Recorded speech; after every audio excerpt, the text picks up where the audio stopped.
آگ لگا رکھی ہے۔ ہم یہ سمجھتے ہیں کہ یہ ملک کا سب سے بڑا مسئلہ ہے، ہم اس کی مخالفت کرتے ہیں، اس لیے نہیں کہ ہم مسلمان ہیں، اس لیے کہ یہ ملک ہمارا ہے۔ ملک ٹوٹ چکا ہے 70 سال پہلے فرقہ پرستی کی بنیاد پر۔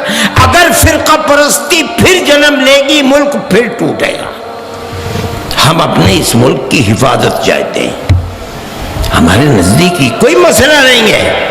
اور لوگ یہ کہیں کہ نہیں ٹوٹے گا، میں کہتا ہوں بسم اللہ کے گنبد میں رہتے ہیں، اگر فرقہ پرستی ہوگی ملک ٹوٹے گا۔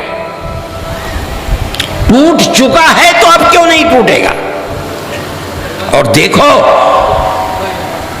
پڑھو اور دیکھو اور سوچو، انڈونیشیا ایک مسلم ملک ہے، اس میں ایک چھوٹے سے علاقے میں جس کا نام ہے تیمور، عیسائی اکثریت ہے۔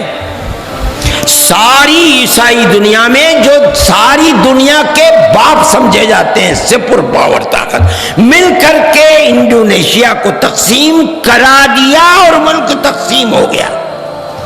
دیکھو جا کر کے سوڈان کو دیکھو، مسلم ملک ہے، اس کے جنوبی حصے کے اندر ایک چھوٹی سی جگہ ہے جہاں عیسائی اکثریت ہے، ساری عیسائی دنیا نے مل کر تقسیم کرا دیا، ملک تقسیم ہو گیا۔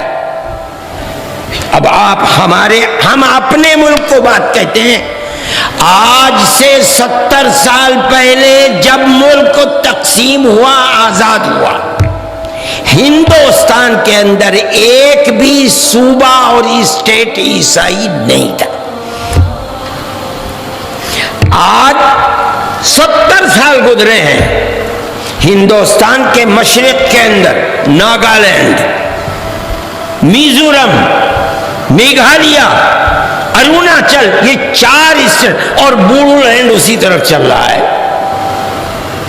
یا تو مکمل مکمل حکومت عیسائیوں کے ہاتھ میں ہے، یا عیسائی اکثریت ہے۔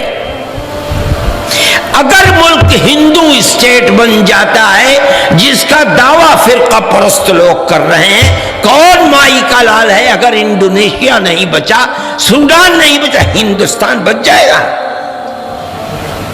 ہندو کے ساتھ عیسائی نہیں رہ سکتا۔ ملک تقسیم ایک دفعہ ہو چکا ہے، ملک پھر تقسیم ہوگا۔ ہم چاہتے ہیں کہ تقسیم نہ ہو،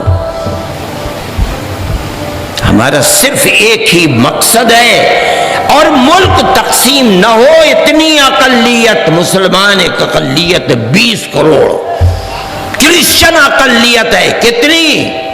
5 کروڑ، سکھ ایک اقلیت میں، جینی ایک اقلیت بیٹھی ہوئی ہے، ہریجن کہتا ہے ہم بھی ایک اقلیت ہیں، جتنے قبائل ہیں سب کہتے ہیں ہم بھی ایک اقلیت ہیں۔ اگر ملک ان اقلیتوں کو جمع کر کے زندہ رہ سکتا ہے، سیکولر اسٹیٹ بن کر رہ سکتا ہے، سیکولر دستور میں رہ سکتا ہے، ہندو اسٹیٹ بن کر نہیں رہ سکتا۔ اس لیے ہم یہ سمجھتے ہیں کہ ملک کے لیے سیکولرزم کا ہونا ضروری ہے، ورنہ ملک میں امن و امان کو آگ لگے گی، گلی گلی، کوچے کوچے اکثریت اور اقلیت کا خون بہے گا، امن و امان ختم ہو جائے گا۔ دیکھو اپنے دائیں اور بائیں کیا ہو رہا ہے۔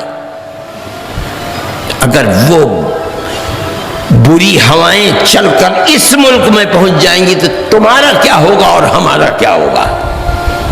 اس لیے ہمارا مقصد حکومت تک پہنچنا نہیں ہے، ہم اپنے اس ملک کی حفاظت چاہتے ہیں، اور وہ حفاظت اگر ہو سکتی ہے تو صرف سیکولر اسٹیٹ بن کر ہی ہو سکتی ہے۔ یہ جتنا ظلم و تشدد ہو رہا ہے، جس کی مثالیں آپ دیکھ رہے ہیں، اور یہ لوگ جمع ہوئے ہیں، یہ صرف فرقہ پرستی وہ گن ہے جو ملک کو کھا رہا ہے۔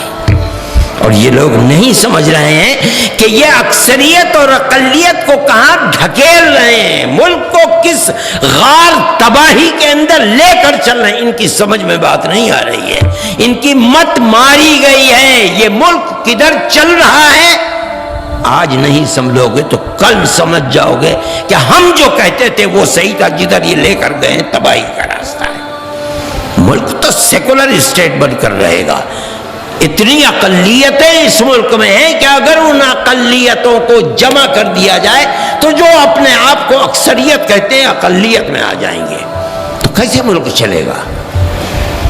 میرے بھائی، جمعیت علماء کا کام کسی اقتدار میں بیٹھی ہوئی پارٹی کے اندر کیڑے لگانا نہیں۔ ہمارا کیا، ہمیں اس جس کرسی پر ہمیں بیٹھنا گوارا نہیں، ہم کیوں اس کرسی کے بارے میں کہ جو چاہے بیٹھ جائے؟ ہم صرف یہ چاہتے ہیں کہ ملک میں امن و امان ہونا چاہیے۔ اب سوال پیدا ہوتا ہے کہ اس فرقہ پرستی کا مقابلہ کیسے کیا جائے؟ تو میں جمعیت علماء کے پلیٹ فارم سے آپ تک اس آواز کو پہنچانا چاہتا ہوں کہ دیکھیے، آگ کو آگ سے نہیں بجھایا جا سکتا، یہ دنیا کا دستور ہے۔ فرقہ پرستی کو فرقہ پرستی سے نہیں مٹایا جا سکتا۔ جس طرح آگ کو بجھانے کے لیے پانی ڈالا جاتا ہے، فرقہ پرستی کی آگ کو بجھانے کے لیے پیار و محبت کی بارش برسانی پڑے گی، اس کے سوا کوئی اور راستہ نہیں ہے۔